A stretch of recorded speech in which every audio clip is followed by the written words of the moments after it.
I've been attached with the feeling of now waking up with you by my side.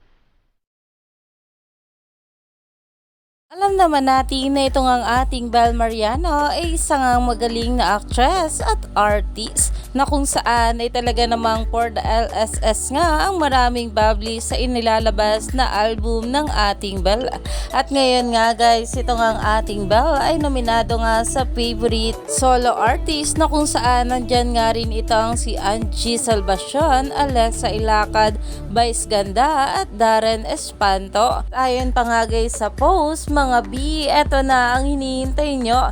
The 38th Awit Awards, the longest running and most credible awards giving body in the Philippines, has officially released the nominees for the People's Voice Awards. Here are the nominees for favorite solo artist. Support your favorite artist in the People's Voice category. Favorite solo artist of the 38th Awit Awards, the longest running and most credible awards giving body in the Philippines. Visit here. Follow Awit Awards and buy PH for more updates as we count down to the big night. Iyan na nga guys na kung saan inaabangan na nga itong ating Bel Mariano dito.